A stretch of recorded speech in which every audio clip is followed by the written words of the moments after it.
لازوال نیوز دیکھنے والے سبھی ناظرین و سامعین کی خدمت میں میزبان سید نیاز شاہ کا پرخلوص سلام پہنچے۔ پیش خدمت ہے دن بھر کی اہم اور بڑی خبروں پر مبنی پروگرام خبر دن بھر۔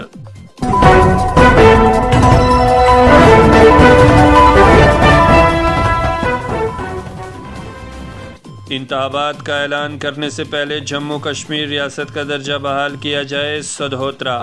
ٹالی موڑ جموں میں نیشنل کانفرنس کا جلسہ عام منعقد ہوا، بڑی تعداد میں پارٹی کارکنان نے جلسے میں کی شرکت۔ اور توسیع پذیری کو بڑھانا ہے مقصد، HDFC بینک نے کور بینکنگ سسٹم کو نئے انجینئرڈ پلیٹ فارم پر منتقل کرنے کا منصوبہ بنایا۔ NHM امپلائیز ایسوسی ایشن ڈوڈا نے ڈاکٹر نذیر کی والدہ کے انتقال پر تعزیت کی، مرحومہ کے لیے دعائے مغفرت اور سوگوار خاندان کے لیے صبر کی دعا کی۔ اوپو انڈیا نے رینو 12 5G سیریز لانچ کیا، AI فون کو قابل رسائی بنایا۔ اوپو رینو 12 سیریز میں 32,999 روپے سے شروع ہونے والی سب سے زیادہ تعداد میں AI خصوصیات ہیں۔ اس میں ویرا نے اپنی گریٹر نوئیڈا سہولت میں واشنگ مشینوں اور ایئر کولرز کی پیداوار کو بڑھانے کے لیے 450 کروڑ کی سرمایہ کاری کا اعلان کیا۔ ڈاکٹر اندرابی نے پیر بابا ستواری میں گیسٹ ہاؤس اور انتظامی کمپلیکس کا افتتاح کیا، کہا صوفی مزارات محبت، ہم آہنگی اور فرقہ وارانہ ہم آہنگی کے مقام ہیں۔ سانبا پولیس نے مویشی اسمگلنگ کی کوشش ناکام بنائی، مویشی اسمگلر گرفتار، 12 مویشیوں کو بچا لیا گیا، معاملہ درج۔ MP کھٹانہ نے عمر عبداللہ کے خدشات کو گمراہ قرار دیا، دہشت گردی کو کچلنے کا کریڈٹ PM مودی اور کشمیریوں کو دیا۔ سانبا پولیس نے لکڑی سمیت گاڑی ضبط کی، مزید کارروائی کے لیے گاڑی کو محکمہ جنگلات کے حوالے کیا۔ پلوامہ دیری پریمیئر لیگ فائنل میں دیری نے کنگن کو ہرایا، ہار جیت کھیل کا حصہ، دونوں ٹیموں نے شاندار کھیل پیش کیا، فیاض دلگیر۔ NCC نے ضلع پونچھ کے پرنسپلوں اور NCC افسران کے لیے کانکلیو کا انعقاد کیا، بریگیڈیئر PS چیمہ نے NCC سرگرمیوں کے انعقاد پر تمام سٹیک ہولڈرز کی لگن، عزم اور جوش کا اعتراف کیا۔ پونچھ، رجوری اور ریاسی میں عالمی یوم آبادی کی تقریبات منعقد، خاندانی منصوبہ بندی، صنفی مساوات، غربت، ماں کی صحت اور انسانی حقوق کی اہمیت کو اجاگر کیا گیا۔ اسٹیل کے مرکزی وزیر اور وزیر مملکت نے NMDC کا دورہ کیا، مرکزی وزیر نے کمپنی کی مہارتھن بننے کے سفر پر اپنے اعتماد کا اظہار کیا، کئی اہم معاملات پر کیا تبادلہ خیال۔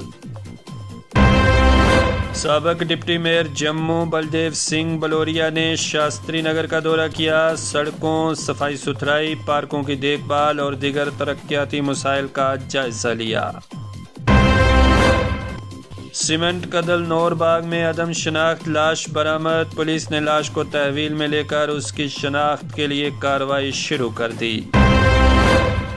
شہر سری نگر میں سمارٹ واٹر میٹر نصب کرنے کی تجویز نا انصافی اور ظالمانہ اقدام، نیشنل کانفرنس کا بیان، یہاں سمارٹ واٹر میٹر نصب کرنا نہ صرف نا انصافی ہے بلکہ ظالمانہ قدم ہے، تنویر صادق۔ کشمیر کے کالجوں میں 15 جولائی سے گرمی کی چھٹیوں کا اعلان، چھٹیاں 15 جولائی سے شروع ہو کر 24 جولائی کو اختتام پذیر ہوں گی۔ بارہمولہ میں سال 2020 سے گرفتاری سے بچنے والا شخص گرفتار، پولیس ملزم کو عدالت کے سامنے پیش کیا گیا اور اس کو ضلع جیل بارہمولہ میں بند کر دیا گیا۔